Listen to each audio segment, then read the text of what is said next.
Why don't we talk about the oceans more? Like, think about that for a second. Why don't we talk about the oceans more? Why don't we talk about the sea more? Like, I was going through it in my head, and I've been just a lot of coincidences or synchronicities, you would call them that,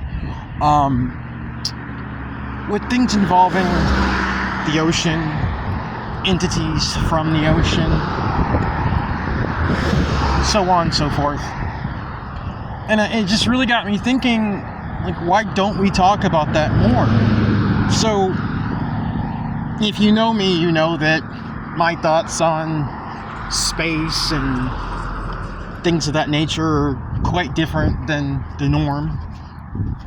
And for the most part, I just think when you go up that way, you're going to run into something completely different than what we've been told. If not, you're going to run into a barrier altogether. Okay? I just think that a lot of what we believe to be different worlds, different realms, I mean, you're dealing with gateways and portals, etc., etc. And a lot of it's right down here.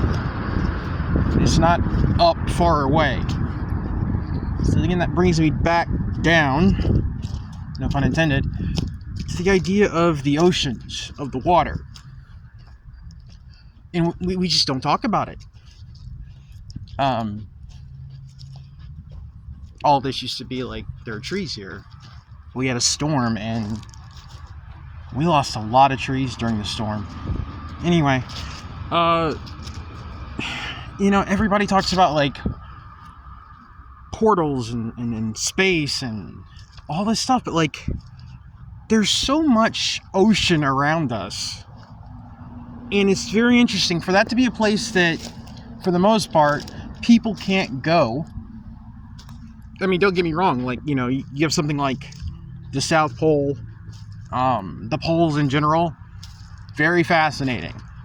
That mystery also applies to that, because that's a place that people can't go, or average people can't go, right? The oceans, even weirder. Some of these trenches go down, or what we're told, I mean, they go down miles and miles and miles and miles. And see, that's not even counting the notion that there are portals that are only accessible through the oceans. In fact, I gotta hand it off to Guillermo del Toro and the people that made the movie Pacific Rim. That's one of the first movies that I can even think of that's even addressed that possibility. I think it's in the movie they talk about like how we always thought that alien life was going to come from the stars, but it came from deep in the oceans. There was a rift, there was a portal that opened in the Pacific, and all these creatures kept coming out of it. But it would appear to the, like, okay, so if you were the layman, if you didn't actually know what you were looking at, it would just seem like all these things were just coming out of the water, but they weren't. There was a gateway, there was a giant breach in the Pacific, and they were coming out through that.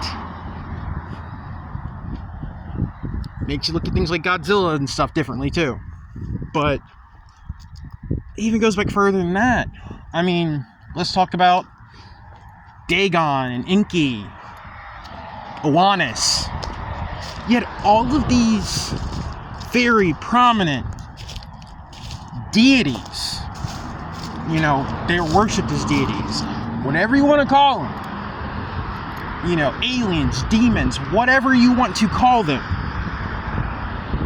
They were worshipped. They're still worshipped in certain circles, certain secret groups, which is so funny because when it comes to Christianity, which I'm always really careful about, like I deal with the stuff that resonates with me, but I'm always really careful because, see, within Christianity, you have a lot of space for individuals to hide, okay? Because here's the thing. As long as you're within the same resonance of a thing, it doesn't matter what the fuck you call it. Do you understand what I'm saying? As long as you adhere to the resonance of a thing, it doesn't matter what you call it in that sense. example of Christ, the fish. You get what I'm saying? Like, this symbolism is there, and you'd be ignorant, you'd be a fool to act like it has nothing to do with, alright? People drive around with these fish decals on their cars, but guess who else was a fish? Dagon was a fish. Oannes was a fish. Enki was a fish. Half fish, half person. Enki controlled the oceans. I mean, some people say Enki was the Lord of the Earth. Other people say that he controlled the oceans. If you control the oceans, that kind of makes you the Lord of the Earth. Just saying. Enki, Oannes. Again, Dagon. Who in my head, I mean, these individuals, these entities are one and the same, if not, they all show up at the same, family dinner, as my friend says. Like, they're all showing up for Thanksgiving dinner. So you have all this symbolism, and this isn't me, like, knocking anything. I'm just telling you what it is. And I'm telling you that there are forces that utilize that to hide. Because as far as they're concerned, we're worshiping our gods. You think we're worshiping this thing. We're all in church together. You think we're worshiping this thing. You think we're all here worshiping the same God, but we're not. We're not. That's this entire weird society, but whatever. Look no further than the Pope and his mitre. I've made videos on that before too. He's emulating Dagon. They'll tell you it's something else, but I mean, come on, it's not. He's emulating Dagon. All these groups, and especially within the Catholic Church. But I'm saying that within bigger belief structures and organizations, you have room for these closed off, isolated cells and groups. But I digress. We never talk about the oceans. We never speak about the oceans. When I hear things about the oceans, it's so fleeting. And I've been thinking lately, and it's just like, that's just so strange. Hell, if you want to, go back and look at, I mean, some of his stuff is cool, some of his stuff is like, yeah, but go back and look at Bill Cooper. Bill Cooper was a naval officer. Doesn't it ever, strike you as odd that the majority, when it comes to UFOs, when it comes to UAP, gotta love that rebrand, when it comes to things like that, all that weirdness, 90% of the time you're dealing with naval intelligence. Why? Why are you dealing with naval intelligence? Why is the Navy handling all this shit? Just saying. My friend, Uncle Obvious, I'm always shouting him out, check out his channel. He pointed me to this video, this weird freaking video. 1930s, 40s maybe? I think they still do this. But it was a naval,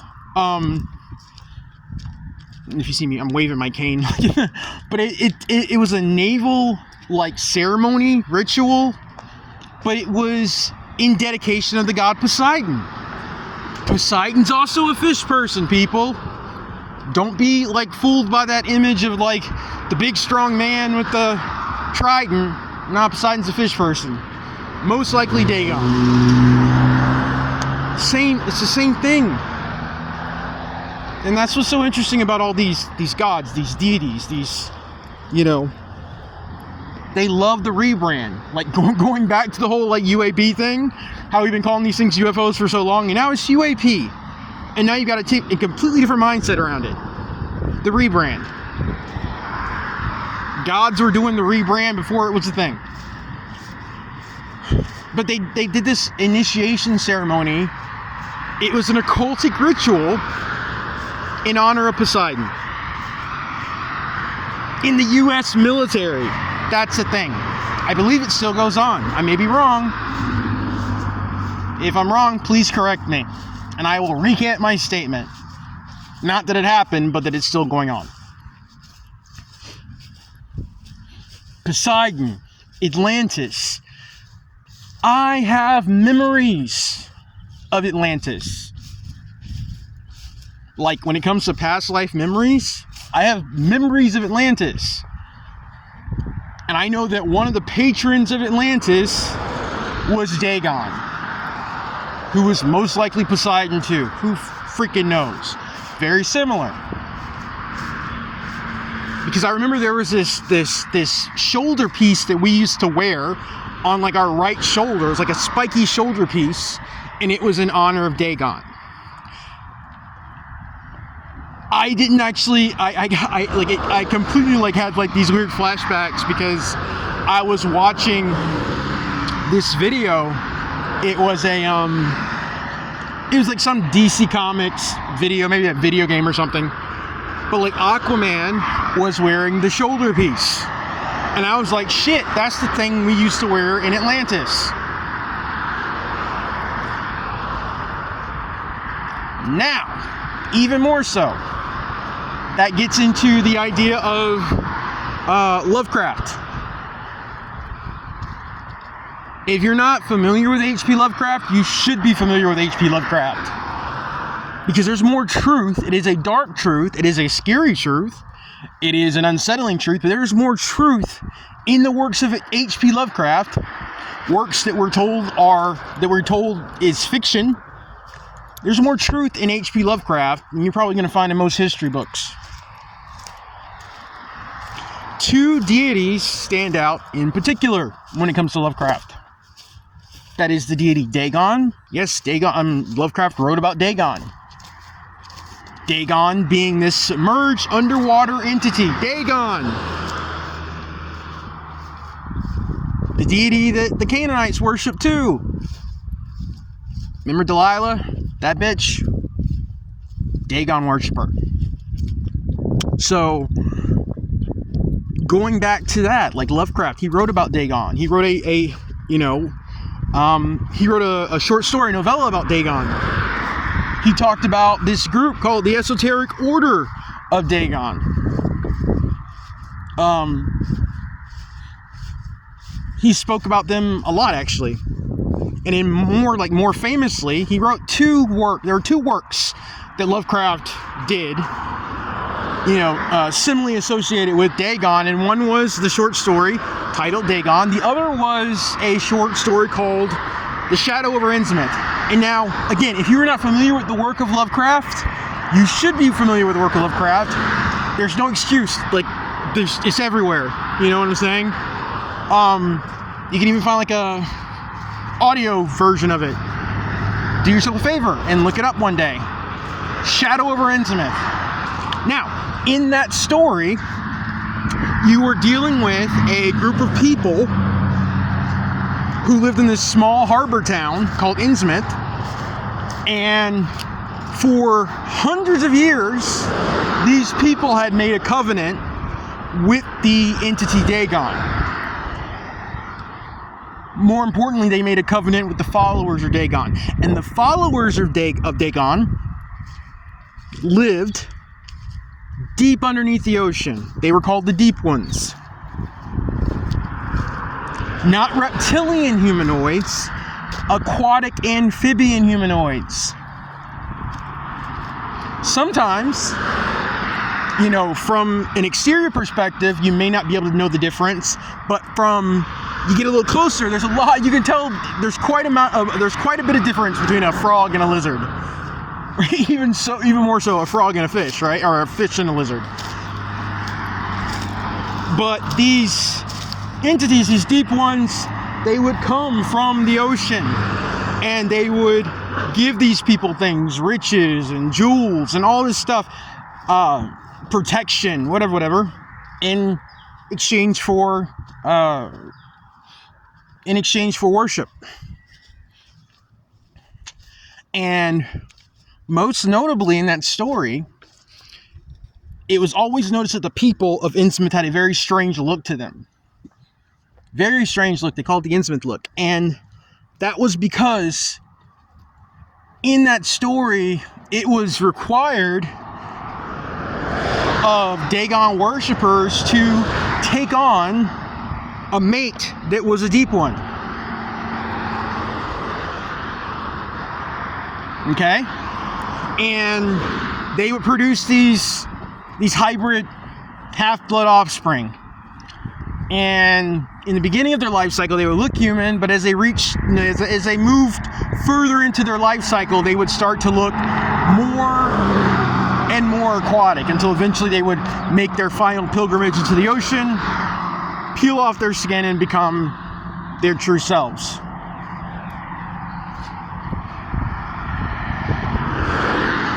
Now, if you're listening to this video, or if you're watching this, I mean, obviously you've got a lot more sense than most. So these aren't things that are going to strike you as being odd. In this world, I don't even consider odd a word anymore. Everything just is in varying shades of is. So that was the short story Dagon. Even weirder, throughout Lovecraftian lore, there are mentions of this great old one, this creature, this deity called Cthulhu. Cthulhu, in his temple, is his city of R'lyeh, was underneath the ocean, submerged underneath the ocean. Okay, and we've heard about that before, haven't we? Sounds kind of similar. But I mean, there could have been hundreds. There could still be hundreds, cities. You know, all kind. Again, we're always talking about underground bunkers and bases. Why don't we talk about the ocean more? I think there's a reason for that. I think the conversation gets conveniently steered away from the ocean. I got completely mistracked. Back to Bill Cooper. Bill Cooper talked about his time in the Navy, and he was like, from what we see, most of these things are just coming out of the ocean. Like 70% of them are coming out of the ocean. Well, that's worth checking out, I think. Finally, at the end of this rant, I've been going on for 17 minutes now. There's the Dogon tribe in Africa. Now, the Dogons are an isolated tribe, and their myths, which aren't myths, their stories, their creation stories, involved a race of beings from Sirius B. And Sirius B is a star that orbits Sirius A. But at the time, nobody knew, or let me rephrase that, they were scholars. Which is like, are you scholars or are you just a bunch of lying, gaslighting charlatans? You know what I'm saying? Like, what's the ratio? Help me out with this, people. What's the ratio of people that genuinely drink the Kool-Aid and they're like, wow, great, this tastes awesome, and those that know that it's utter bullshit and just spend their lives gaslighting everyone else? You know?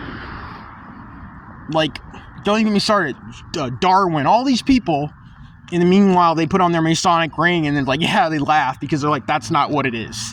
It's all a joke.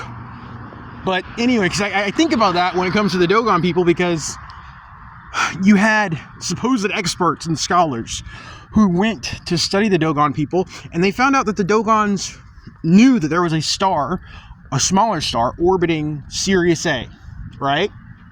They knew there was a smaller star orbiting Sirius A. But how did they know? They didn't have any telescopes, anything that could tell them how there was a star there. They believed, or they told the story, that they were given this information by a race of beings that came from Sirius B. Right?